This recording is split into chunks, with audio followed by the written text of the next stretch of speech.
Assalamualaikum warahmatullahi wabarakatuh. Innal hamdalillah nahmaduhu wa nasta'inuhu wa nastaghfiruh wa na'udzu billahi min sururi anfusina was sayyiati a'malina may yahdihillahu fala mudhillalah wa may yudlilhu fala hadiyalah. Wa asyhadu an la ilaha illallah wahdahu la syarikalah wa asyhadu anna Muhammadan abduhu wa rasuluh. Allahumma salli ala Muhammad wa ala ali Muhammad. Ya ayyuhalladzina amanu taqullaha haqqa tuqatih wa la tamutunna illa wa antum muslimun. Ya ayuhan nasu taqu rabbakumul ladzi khalaqakum min nafsin wahidah wa khalaqa minha zawjaha wa batha minhuma rijalan katsiran wa nisaa'a wa taqullaha alladzi tasaaluna bihi wal arham innallaha kana 'alaikum raqiba.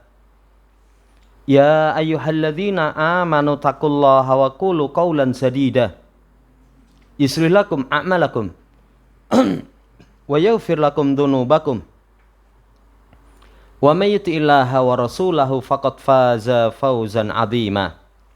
Amma ba'd, fa inna asydaqal haditsi kitabullah wa khairal hadi hadi Muhammadin sallallahu alaihi wasallam wa syarrul umuri muhdatsatuha fa inna kulla muhdatsatin bid'ah wa kulla bid'atin dhalalah wa kulla dhalalatin finnar. Ma'asyiral muslimin rahimani wa rahimakumullah.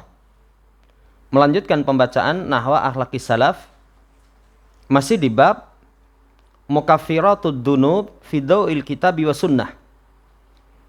Masih dalam pembahasan Kitabul Akhlaq. Akhlak yang mengantarkan dosa-dosa itu dihapus. Pertama, kemarin sudah kita baca at-taubatun nasuh. Kedua, as-samahah. Samahah, kemarin penulis jelaskan itu memiliki 8 makna.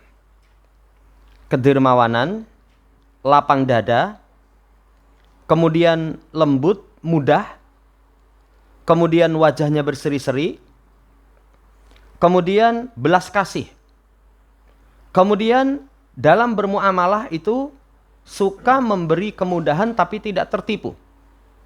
Kemudian yang terakhirnya adalah ada lagi 2 lagi, mudah dalam berdakwah, tidak bergampangan. Yang terakhirnya tunduk kepada agama Allah Subhanahu wa taala.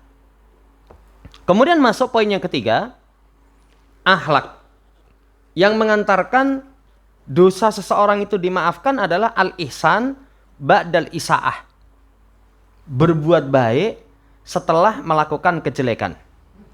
Kata beliau, Syekh Salim bin Ahli Lali hafizallahu taala, al-insanu majbulun ala syahwat. Manusia itu ditabiatkan untuk cinta kepada syahwat. Semua kita ini, enggak ada orang yang enggak cenderung kepada syahwat.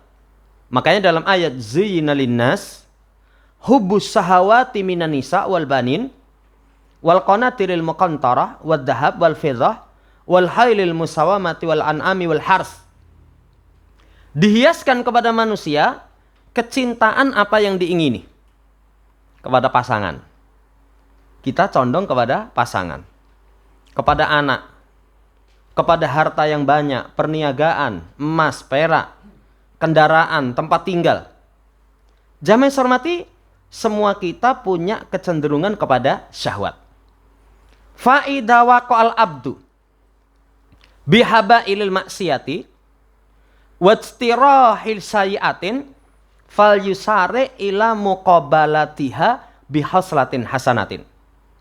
Maka kalau seorang hamba itu terjatuh pada tali-tali maksiat atau mendapatkan kejelekan, karena kan kita punya syahwat.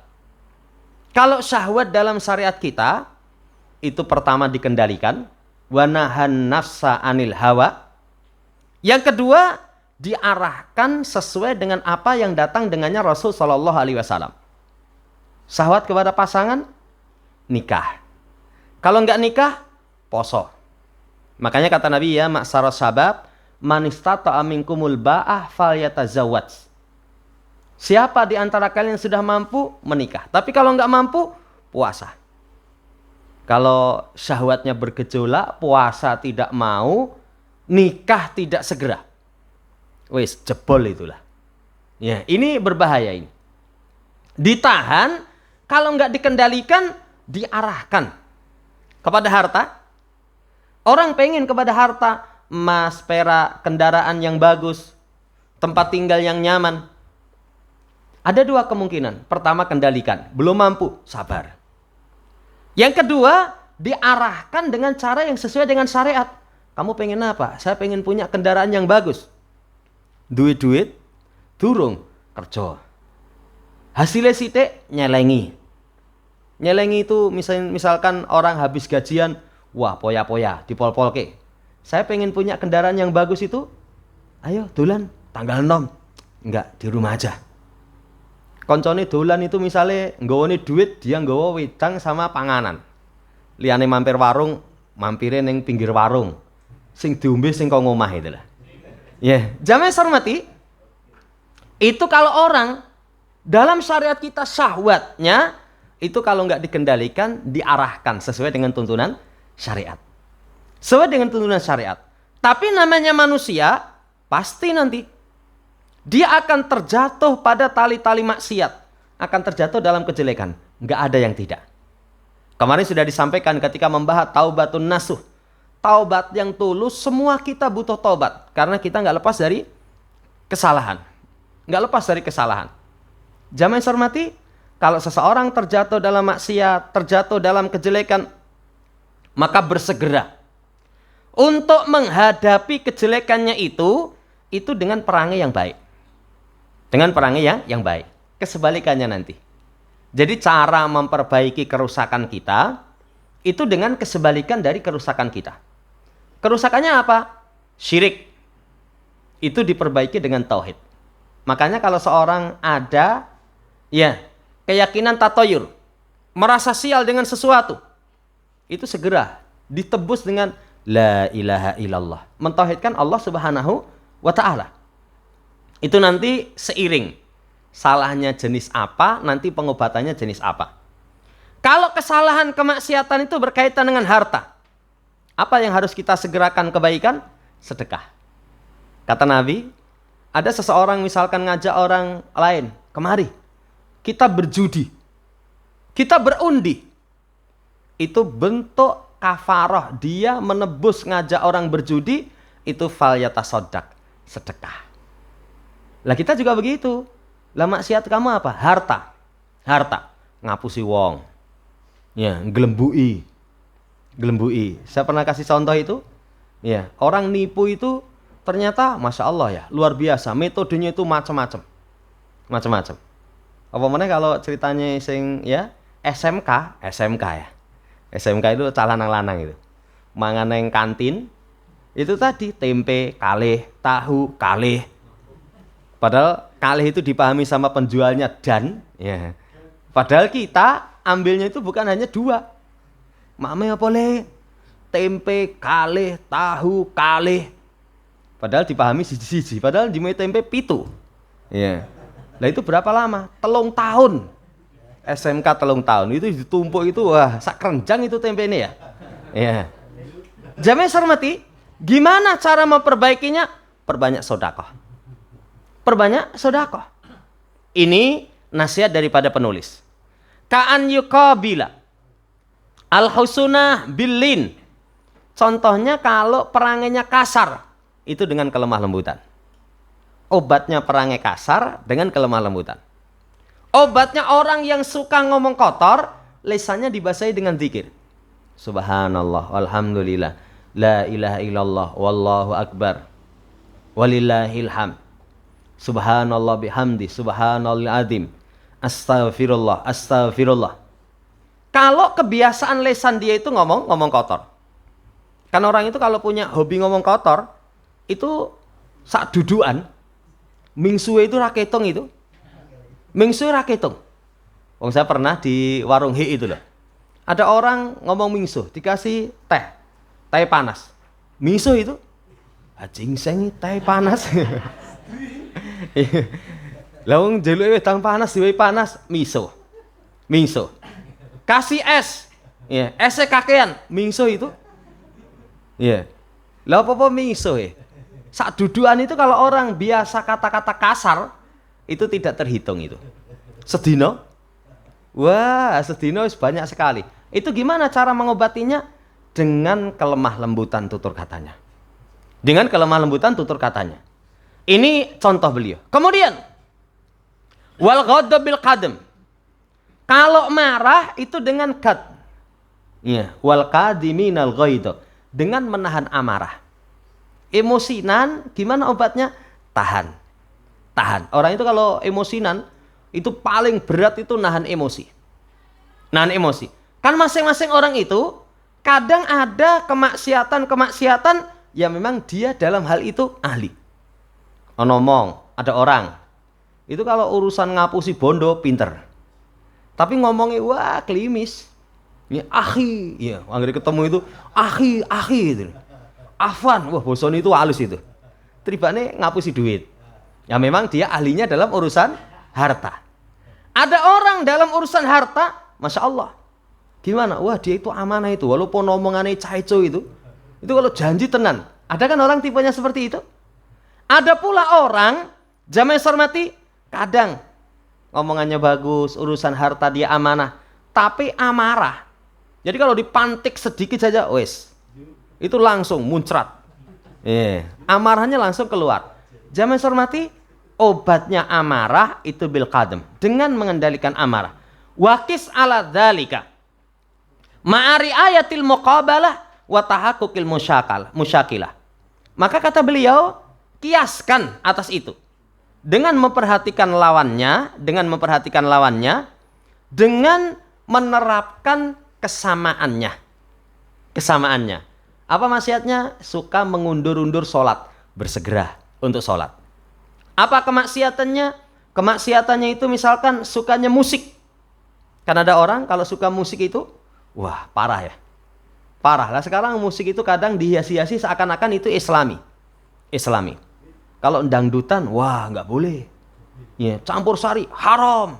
Ini campur ngaji. Ya, campur ngaji. Gimana obatnya? Kalau musik itu telinga, dengarkan murotal. Jadi mengobatinya dengan kesebalikannya.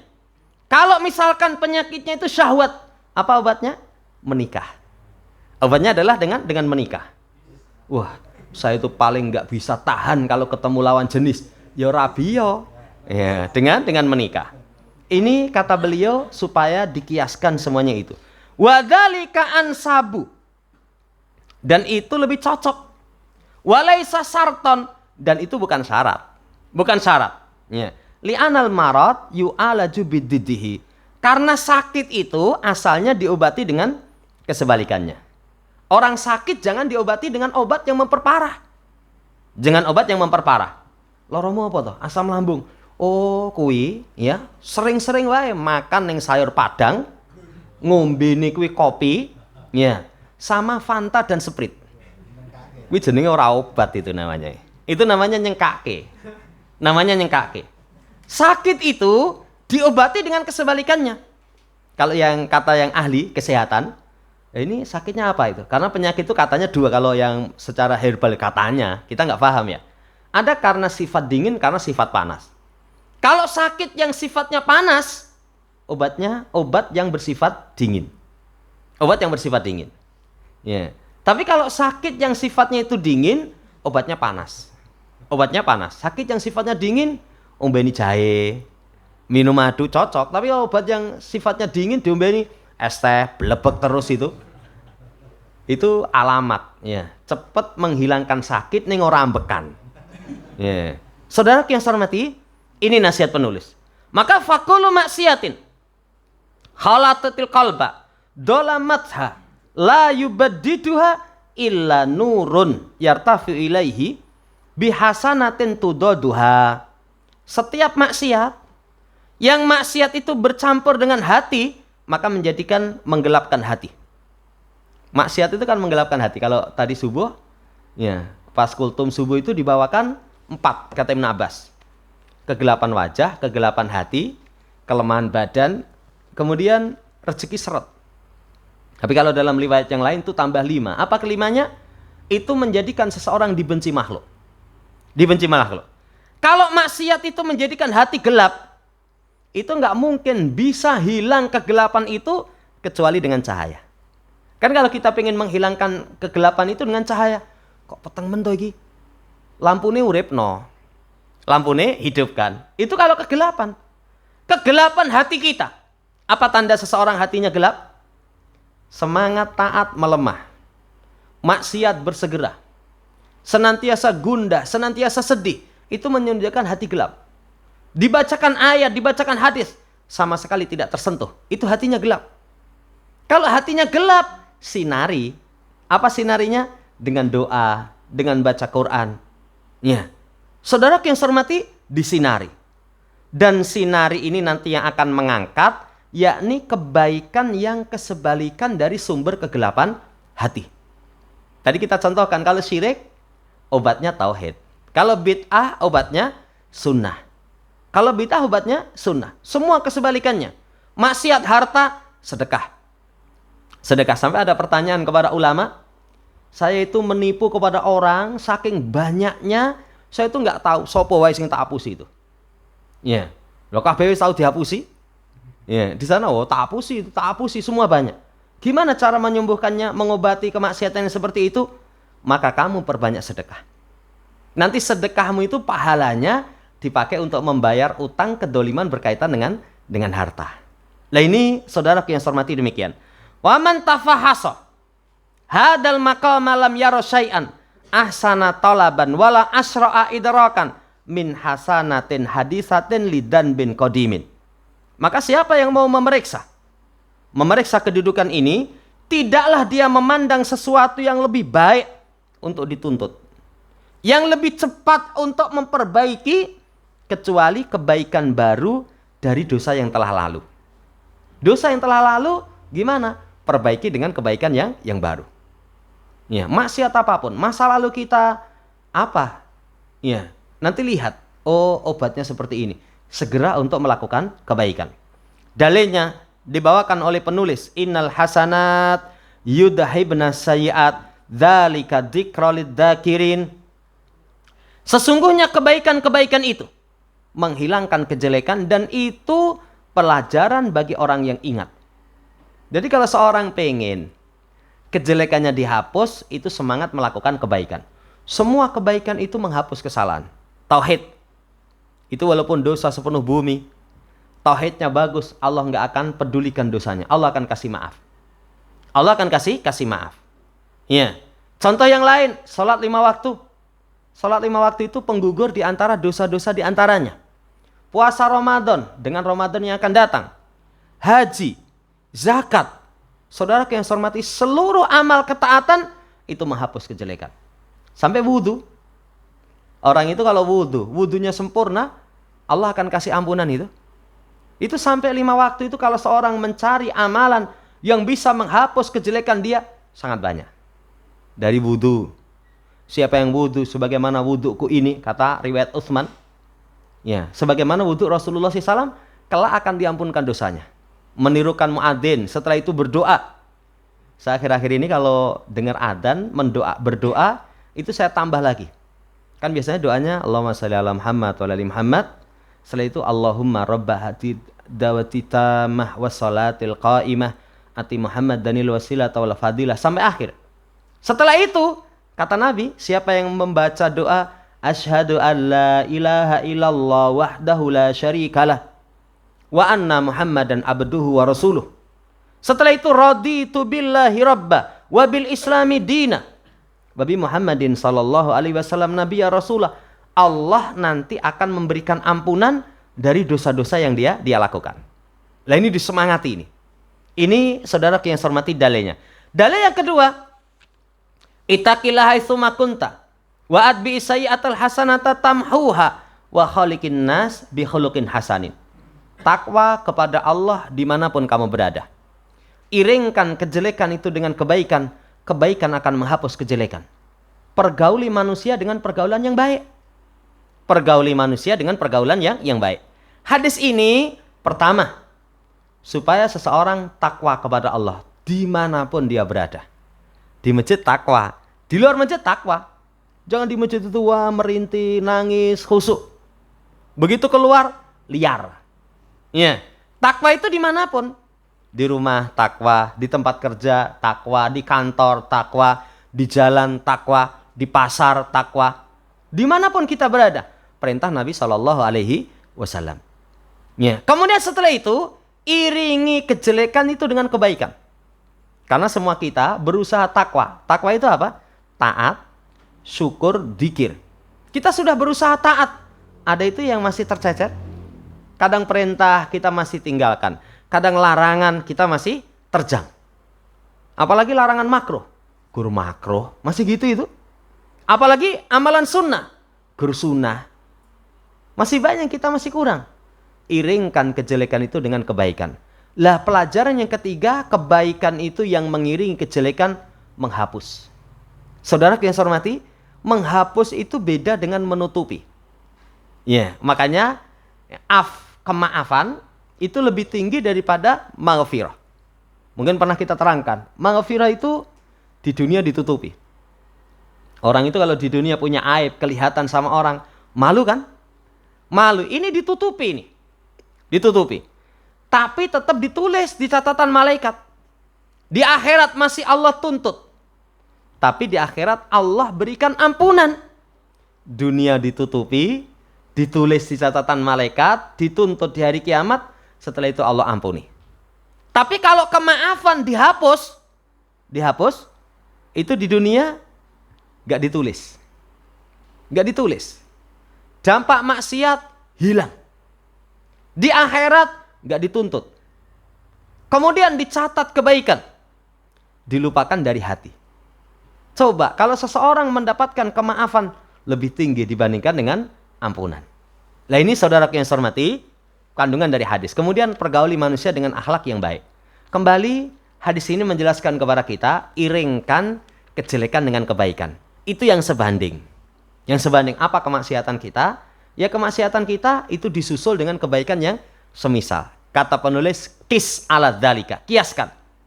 Kiaskan. Ada orang, misalkan dulu sama anaknya itu koreng. Wah kalau sama anak kereng itu yo mesak gitu. Ya mesak nih, sidik-sidik, bebuki, kebleki gitu. Ya, nanti kalau sudah tobat gimana? Ya itu dihilangkan. Bentuk menghilangkannya disusul dengan kelemah lembutan. Disusul dengan kelemah lembutan. Ini wallahu ta'ala alam poin yang ketiga. Poin yang keempat. Badlus salam husnul kalam. Mencurahkan salam kemudian memperbagus ucapan. Inna min mujibatil maghfirah badlus salam wa husnul kalam. Sesungguhnya di antara hal-hal yang mewajibkan mendapatkan ampunan Allah itu mencurahkan salam. Mencurahkan salam itu ketemu saudara muslim, assalamualaikum. Dan salam ini kepada orang yang kita kenal ataupun orang yang tidak kita kenal. Jangan hizbiyah. Kalau hizbiyah itu kan salamnya cuma kepada golongannya. Golongan. Jadi kalau ketemu gambare podo. Gambare podo, assalamualaikum warahmatullahi wabarakatuh. Mantap ya. Tapi kalau gambare ra podo. Ya, kan ada orang salam itu hanya kepada gambarnya. Kalau enggak kepada simbolnya. Jadi kalau gegere itu 2, 1, 2. Berarti apa itu? Ya, angkling dharma. Wiro Sableng. Jadi kalau ketemu podo grupe Wiro Sableng itu assalamualaikum. Ya. Kan ada di tempat kita itu simbol-simbol hizbiyah itu dengan angka 3, 5, 4 2, 3, 4 2, 3, 4 apa? Jisamsu, berarti ashabul udud. Ketemu ashabul udud salam. Tapi kalau enggak Saudara yang saya hormati, salam ini kalau orang punya ciri muslim, salam. Assalamualaikum. Itu sebab ampunan. Berapa sih beratnya salam? Salam itu enggak berat, cuman ketemu ngucap salam. Tapi karena fitnah hizbiyah itu kadang kita mau salam itu toleh-toleh sih. Sopo kuwi ya? Nggih. Sopo kuwi kalau itu ternyata aliran sana kok disalami ra dijawab itu? Fitnah ya, di masa fitnah, di masa fitnah. Ya, saudara yang saya hormati, ini yang pertama. Yang kedua, husnul kalam, memperbagus ucapan. Memperbagus ucapan itu sebab datangnya ampunan dari Allah Subhanahu wa taala. Perbagus ucapan. Apa ucapan yang bagus? Ucapan yang bagus itu asalnya lemah lembut. Lemah lembut, dan semua orang asalnya cinta kepada kelemah lembutan. Asalnya cinta kepada kelemah lembutan. Ini lemah lembut. Yang kedua, memperbagus ucapan itu jujur. Kejujuran itu memperbagus ucapan. Memperbagus ucapan itu, saudara yang saya hormati, pemuliaan penghormatan. Pemuliaan penghormatan. Berarti lemah lembut, jujur, ngajeni. Semua orang itu diajeni seneng itu. Tapi kalau ketemu orang langsung sebut namanya, nggak pakai mas, nggak pakai kang, itu sudah orang biasanya nggak seneng, nggak seneng. Oh mana sing nyeluk itu cah cilik. Misalkan saya pribadi ketemu cah SD numpak pit, suk nanti suk gitu. Itu batin saya bayi nyeluk wong tua suk ya. Itu kan orang nggak seneng. Tapi kalau misalkan Pak kemana Pak? Ah itu wah bocah pinter men iki, punya adab. Jamaah hormati, ini namanya memperbagus ucapan. Memperbagus ucapan. Apalagi kalau ucapan bagus ini mampu kita berikan kepada kedua orang tua. Orang tua kan orang yang paling berhak untuk mendapatkan tutur kata kita yang paling baik, orang tua. Orang tua. Kalau orang tua sudah nggak ada, bisa anak, bisa istri, ya, bisa kepada orang yang lebih tua dari kita. Jamaah hormati, memperbagus ucapan itu sebab mendatangkan maghfirah. Bahkan nanti, saya pernah sampaikan ada seorang ulama nulis hasaidul alsun. Buah lesan itu sekian kemaksiatan, sekian puluh maksiat. Mulai dari dosa besar pembatal keislaman sampai dosa besar yang biasa. Itu sumbernya lesan. Sumbernya lesan. Dan para ulama terangkan, ternyata lesan itu punya syahwat. Sebagaimana kemaluan punya syahwat. Orang misalkan merasakan kenikmatan dengan berzina. Wah, jajan yang kono 200.000 itu. Marem saya. Malah untuk tanduk barang ini. Kudune sak jam dibonusi setengah jam ya. Adakah syahwat, ada kenikmatan kan? Ada kenikmatan wal iyadzubillah. Lesan juga begitu itu. Lesan juga begitu. Semua kita merasakan. Kadang kita itu kumpul cuman ya ngombe ngopi gitu. Ngobrol ngalor gitu, asik itu. Pulang itu mesam-mesam walaupun digerengi bojone. Wes, ini lagi mulai mesti ngobrol karo koncone.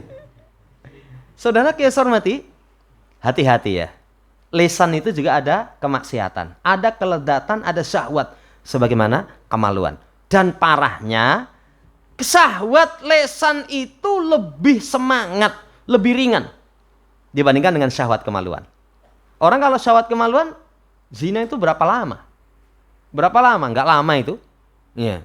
Enggak lama. Kalau minum tongkat ali mungkin disorong jam. Mbuh, tenan apa ora ya? Tapi kalau enggak, berapa lama sih? Syahwat enggak lama. Tapi kalau syahwat dengan lisan, itu ngobrol itu enggak kenal waktu itu. Ngobrol itu kalau sudah asik itu kadang maksiat, ngerasani, ngelek-elek. Itu luar biasa. Husnul kalam, memperbagus ucapan, itu sebab mendapatkan ampunan. Poin yang keempat. Poinnya kelima, saudara yang saya hormati, di antara sebab seseorang mendapatkan ampunan itu adalah akhlak al-musafahah. Jabat tangan. Diterangkan dalam hadis Nabi SAW, ma min muslimaini yaltaqiyani fayatasafahani illa ghufira lahuma qabla ayatafarraqa. Tidak ada dua orang muslim yang ketemu berjabat tangan kecuali diampunkan dosanya sebelum keduanya berpisah. Ketemu salaman. Ketemu salaman. Itu sebab pengampunan dosa. Karena kalau mampu jabat tangan ketika ketemu. Ya jabat tangan ketika ketemu. Ya, gimana jabat tangan itu? Jabat tangannya ya gini nih. Kan kadang macam-macam. Saya pernah itu gini terus jempolnya gini cekel terus dunyer ke piye gitu loh. Iki model opo gitu. Iya. Sudah jabat tangan seperti ini, jabat tangan. Ada lagi yang ketemu itu bukan jabat tangan nih gini. Ya. Saudara yang saya hormati, Ini kalau seorang berjabat tangan ketika berjumpa, itu akan gugur kesalahan-kesalahan dia sebelum dia berpisah. Sebelum dia berpisah. Kan kalau ketemu itu, boleh nggak lebih dari jabat tangan? Ya, misalkan ta'anuk. Ta'anuk itu adu leher. Ya, rangkul-rangkulan. Ya, boleh. Diperbolehkan. Tapi biasanya kalau ta'anuk ini dilakukan, saudara yang saya hormati lama nggak ketemu. Lama nggak ketemu. Bukan, ya hari ini pulang dari arba'in, besok ketemu lagi, rangkul-rangkulan lagi. Lah padha wong lanange kok. Nggih, wong baru enggak ketemu semalam ketemu rangkul-rangkulan iki, bocah iki normal apa ora ini ya? Tapi kalau lama enggak ketemu, misalkan lama enggak ketemu. Dulu teman, setelah itu 2 tahun enggak ketemu. Piye kabare ketemu rangkulan? Biasa itu. Iya, atau kalau enggak mau pisah jauh. Saya mau pamit, mau kemana? Ya, saya mau pergi misalkan ya merantau ke tempat yang jauh. Rangkulan pisahan itu hal yang biasa. Tapi yang disyariatkan adalah dengan berjabat tangan. Ya. Kalau merunduk, saudara yang saya hormati nggak diperbolehkan. Apalagi sampai tingkatan sujud.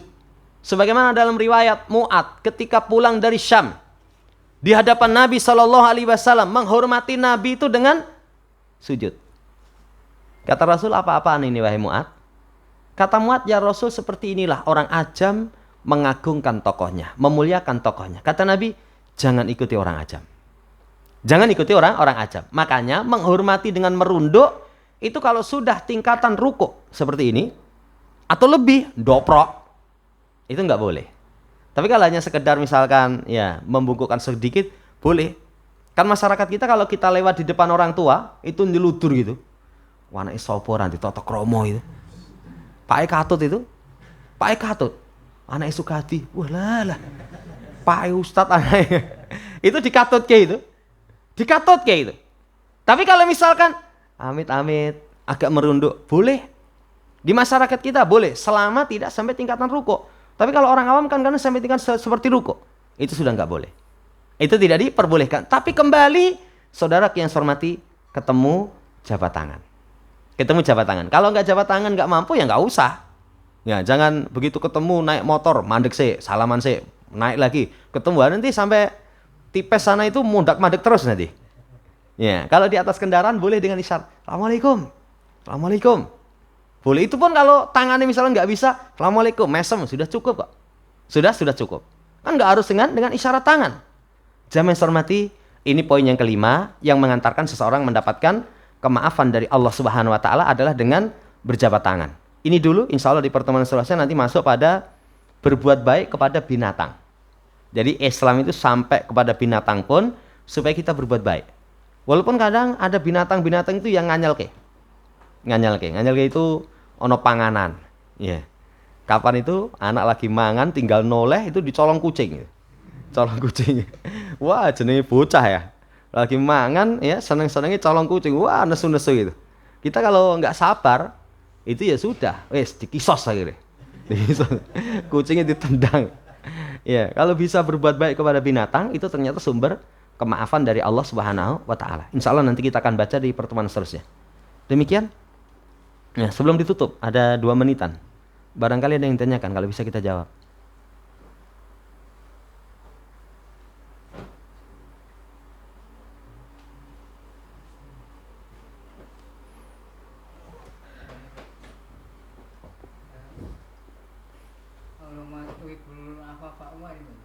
Ya?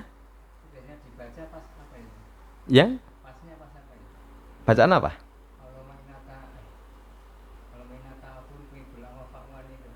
Itu asalnya pensyariatannya dibaca di 10 akhir bulan Ramadan. Tapi waktu-waktunya nggak ada ketentuan, malam hari. Malam kan hadisnya Aisyah itu tanya, ya Rasulullah, ara'aita in alimtu aya lailatin lailatul qadri, mada aqulu fi? Rasul, bagaimana menurut pendapatmu? Kalau aku tahu di malam mana Lailatul Qadar berada, apa yang harus aku ucapkan? Di situ pelajarannya berarti Lailatul Qadar itu ada ciri. Kedua, Lailatul Qadar itu berada pada malam hari. Ketiga, Lailatul Qadar itu berada pada 10 akhir bulan Ramadan. Nabi katakan, ucapkan Allahumma innaka afuwun tuhibbul afwa wa'fu anni. Berarti doa itu kalau khusus dibaca, kapan itu? Malam hari 10 akhir bulan Ramadan pada malam-malam yang dikuatkan itu malam Lailatul Qadar. Itu 3 itu. Cuman doa itu kalau dibaca kapanpun asalnya juga boleh. Ya itu kan ada doa, nanti ada kaidah. Jadi bacaan itu kalau bacaan tertentu itu tidak bisa dipakai di tempat yang lain misalkan. Tapi ada bacaan yang bacaan itu umum bisa. Walaupun khusus pada tertentu. Kayak misalkan doa Rabbana atina fid dunya hasanah itu ada doa waktu khusus tertentu. Misalkan ketika tawaf. Di tempat ini nanti bacanya itu yang paling berbanyak. Tapi dibaca secara umum boleh. Diperbolehkan. Tapi ada nanti kalau bacaan sudah ditentukan pakai yang lain nggak boleh. Seperti doa misalkan ketika orang sujud. Ketika orang sujud misalkan bacanya Subhana rabbiyal a'la, Subhana rabbiyal a'la. Kita baca Al-Fatihah. Nggak bisa karena sudah ditentukan bacaannya. Secara asal itu berarti di 10 akhir bulan Ramadan, malam yang disinyalir malam Lailatul Qadar, malam harinya. Tapi kalau di luar itu silahkan. Tapi kalau enggak, doa meminta kemaafan di luar itu banyak itu. Kita duduk di antara 2 sujud. Allahumma gfirli warhamni wajburni wahdini warfa'ni wa'fu anni warzuqni. Kan ada wa'fu anni. Zikir pagi, zikir sore. Allahumma inni as'alukal afa wal afiyah fid dunya wal akhirah. Allahumma inni as'alukal afa wal afiyah fid dini wad dunyaya. Itu termasuk doa zikir pagi, zikir sore. Doa umum, Allahumma ighfir lana warhamna wa Allah, ini yang di surat Al-Baqarah itu. Wa'fu anna waghfir lana warhamna. Wa'fu anna waghfir lana warhamna anta maulana fansurna 'alal qaumil kafirin. Wallahu ta'ala alam. Cukup. Demikian. Subhanakallahumma rabbana bihamdika asyhadu an la ilaha illa anta astaghfiruka wa atubu ilaik. Assalamualaikum warahmatullahi wabarakatuh.